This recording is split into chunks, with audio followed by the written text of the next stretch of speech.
Vid was coming, and Vid is on for a hat-trick, so I know he's not leaving it. So I went, sorry for the viewers, leave it.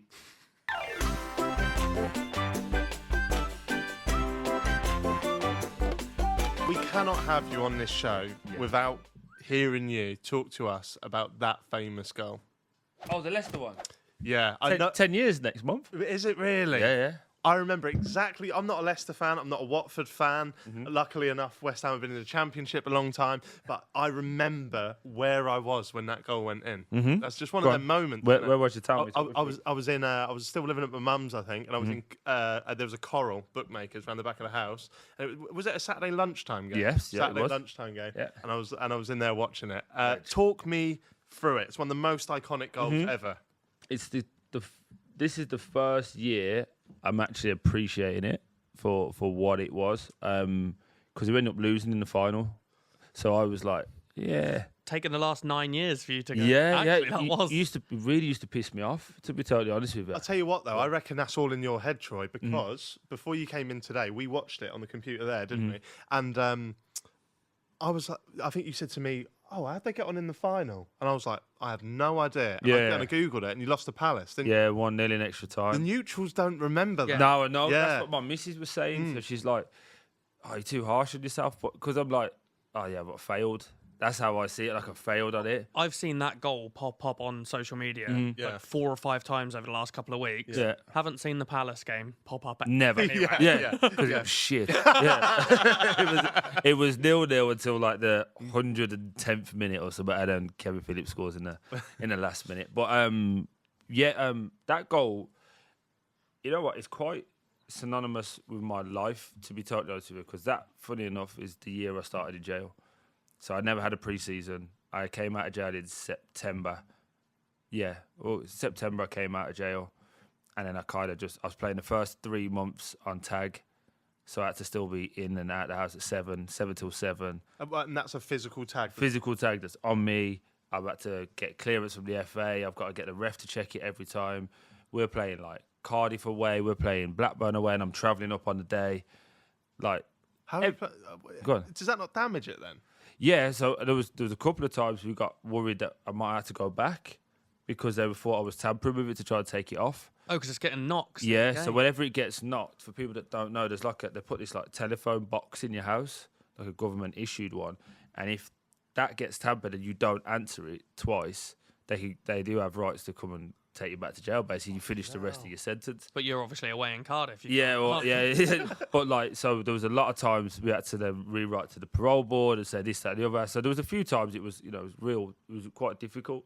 Don't get me wrong, I'm not gonna complain because my life is unbelievably cool after that. But so yeah, that was still that same year, and then the final day. But you're not playing on tag in that game. No, I come off tag in December. Right. So it was kind of like I'm able to move around. The final game, I get sent off against Leeds. We could have went up, but I had my Paul Gascoigne moment. I was running everywhere. 2 shitty yellow cards, sent off. We lose.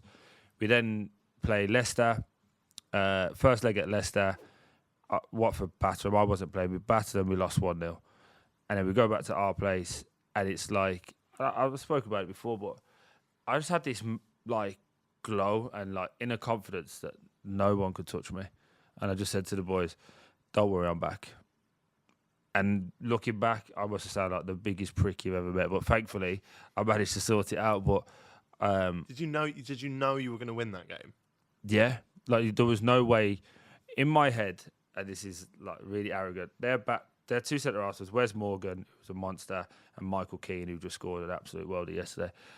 Really? Yeah, Michael Keane played in that game. About that long? Yeah, Mike's been about forever. Wow. And I was just like, there is no way they can live with me. That's just how I went into the game. I couldn't tell you what I did differently. I was just like, they're not going to live with me today.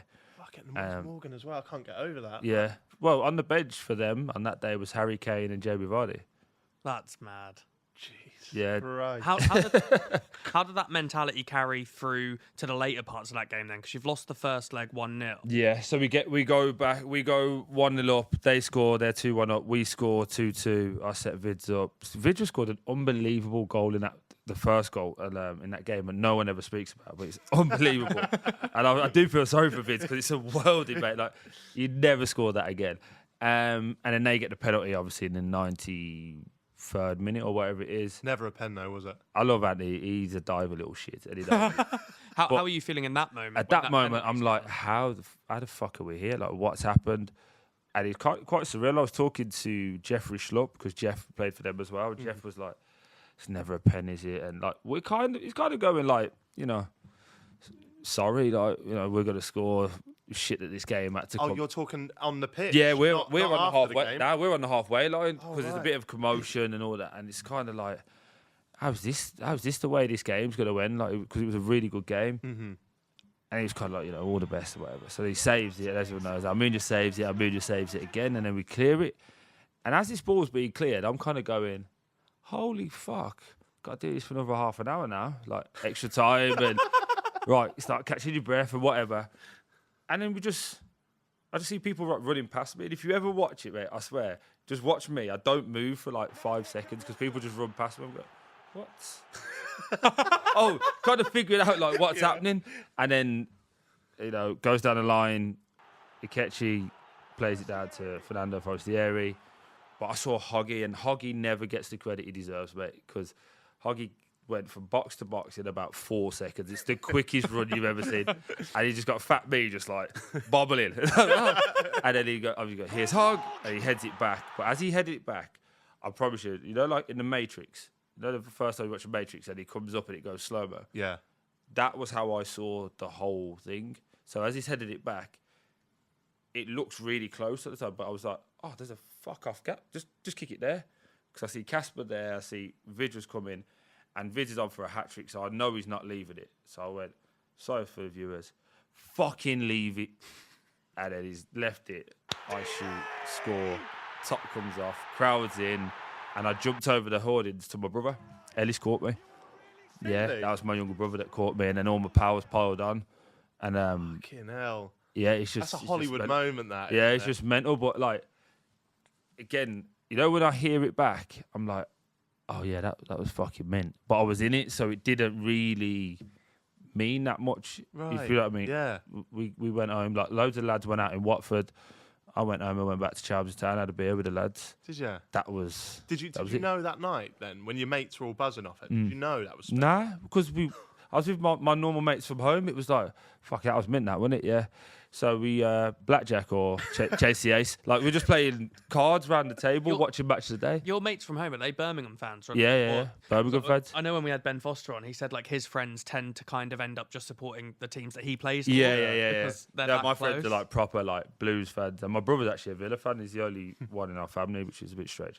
But yeah, so we did that, and do you know, like, if I had the mentality now, I'd be like, I so should have took that clip. Because I don't think you'll ever see me post that picture. I've never posted the goal or anything. Why not? Sky, is that it? They kind of own Nan's it. got it. Yeah, But it's everywhere now. it is so- everywhere. But I think it's on close to 300 million views. I'll tell you what would bang. If you got, what was it, Forestieri as well? If you got him and Hogg, and you went down a Sunday League pitch and recreated it. Do you know what? Someone mentioned that Sky want to do something. But I'm in the creative space now, so I kind of want to do like a chat about it. Yeah. And get like everyone's perspective on it. So obviously with Watford, you get every manager that's ever lived. So Nigel has been my manager. I know him. I know Zola. Yeah. Like I know everyone involved. So it's like, do we do a podcast on that? Yeah, do it. Do you know what I mean? And just have a little 25, 30-minute chat about it. Mate, yeah, I'm tuning in.